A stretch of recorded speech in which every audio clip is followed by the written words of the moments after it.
नमः शिवाय।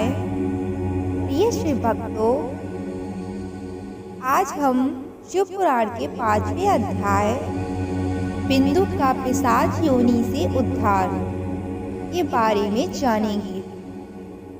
सूत जी बोले, सौनक, एक दिन चंचला आनंद में मग्न उमा देवी के पास गई और दोनों हाथ जोड़कर उनकी स्तुति करने लगी। चंचला बोली, हे गिरिराज नंदिनी स्कंद माता उमा, आप सभी मनुष्यों एवं देवताओं द्वारा पूजित तथा समस्त सुखों को देने वाली हैं। आप शंभु प्रिया हैं, आप ही सगुणा और निर्गुणा हैं।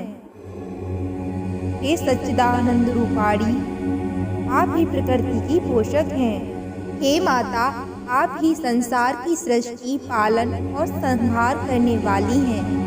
आप ही ब्रह्मा विष्णु महेश को उत्तम प्रतिष्ठा देने वाली परम शक्ति हैं। सूत जी कहते हैं, सौनक, सद्गति प्राप्त चंचला इस प्रकार देवी की स्तुति कर शांत हो गई। उसकी आंखों में प्रेम के आंसू उमड़ आए। अब शंकर प्रिया भक्त वत्सला उमा देवी ने बड़े प्रेम से चंचला को चुप कराते हुए कहा, सखी चंचला, मैं तुम्हारी स्तुति से प्रसन्न हूँ। बोलो, क्या वर मांगती हो? चंचला बोली, हे गिरिराज कुमारी, मेरे पति बिंदु इस समय कहाँ हैं?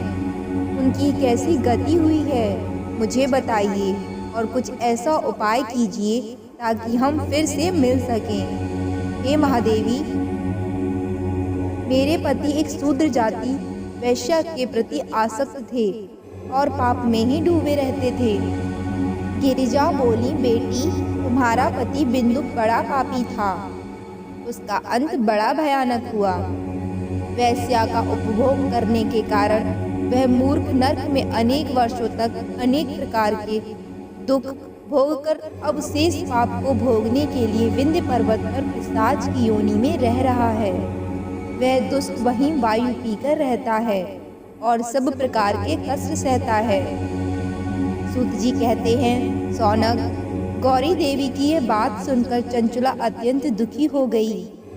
फिर मन को किसी तरह स्थिर करती हुई दुखी हृदय से माँ गौरी से उसने एक बार फिर पूछा, हे महादेवी, मुझ पर कृपा कीजिए और मेरे पापी पति का अब उद्धार कर दीजिए।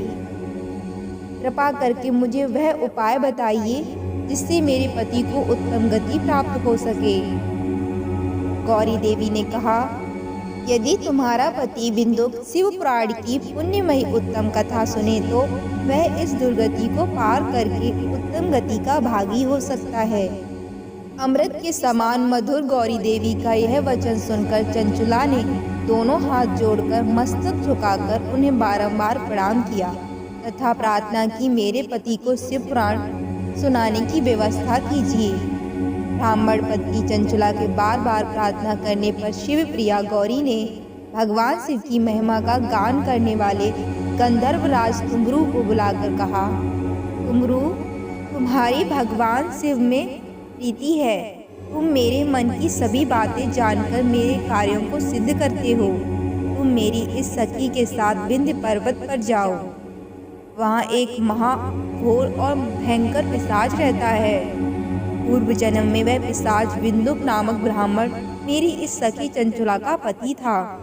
वह वैश्यागामी हो गया। उसने स्नान संध्या आदि नित्य कर्म छोड़ दिए। क्रोध के कारण उसकी बुद्धि भ्रष्ट हो गई। दुर्जनों से उसकी मित्रता तथा सज्जनों से द्वेष बढ़ गया था। वह अस्त्र शस्त्र से हिंसा करता, लोगों को सताता और उनके घरों में आग लगा देता था। चांडालों से दोस्ती करता, वह रोज वैश्या के पास जाता था। पत्नी को त्याग कर दुष्ट लोगों से दोस्ती कर उन्हीं के संपर्क में रहता था। वह मृत्यु तक दुराचार में फंसा रहा।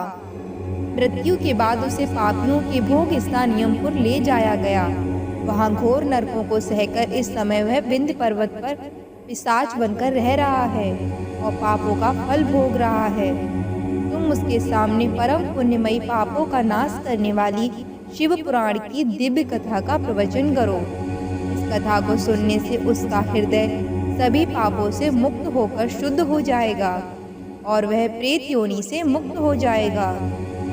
दुर्गति से मुक्त होने पर उस विंदुक नामक पिशाच को विमान पर बिठाकर तुम भगवान शिव के पास ले जाना। सूत जी कहते हैं, सौनक, माँ उमा का आदेश पाकर गंधर्वराज तुमरू प्रसन्नता पूर्वक अपने भाग्य की सराहना करते हुए चंचुला को साथ लेकर विमान से पिशाच के निवास स्थान विंध्य पर्वत गया। वहां पहुंचकर उसने उस विकराल आकृति वाले पिशाच को देखा। उसका शरीर विशाल था, उसकी ठोड़ी बड़ी थी। वह कभी हंसता, कभी रोता और कभी उछलता था। महाबली तुमरू ने विंदुक नामक पिशाच को पांसों से बांध दिया। उसके पश्चात तुमरू ने शिव पुराण की कथा वांचने के लिए स्थान तलाशकर मंडप की रचना की। शीघ्र ही इस बात का पता लोगों को चल गया। एक पिशाच के उद्धार हेतु देवी पार्वती की आज्ञा से तुमरू शिव पुराण की अमृत कथा सुनाने विंध्य पर्वत पर आया है। उस कथा को सुनने के लोभ से बहुत से देवऋषि वहां पहुंच गए। सभी को आदर पूर्वक स्थान दिया गया। पिशाच बिंदुक को पासों में बांधकर आसन पर बिठाया गया और तब तुमरू ने परम उत्तम शिव पुराण की अमृत कथा का गान शुरू किया। उसने पहली विदेशर संहिता से लेकर शांतवी वायु संहिता तक शिव पुराण की कथा का स्पष्ट वर्णन किया।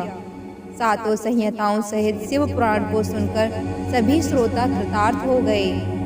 परम पुण्यमय शिव पुराण को सुनकर पिशाच सभी पापों से मुक्त हो गया और उसने पिशाच शरीर का त्याग कर दिया। शीघ्र ही उसका रूप दिव्य हो गया।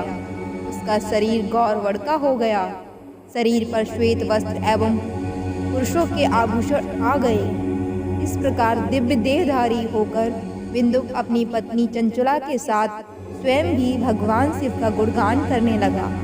उसे इस दिव्य रूप में देखकर सभी को बहुत आश्चर्य हुआ।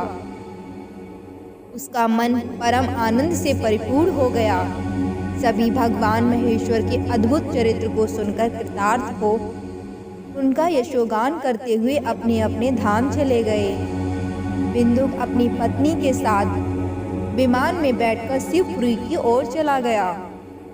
महेश्वर के गुणों का गान करता हुआ बिंदुक अपनी पत्नी चंचुला व तुमरू के साथ शीघ्र ही शिवधाम पहुंच गया।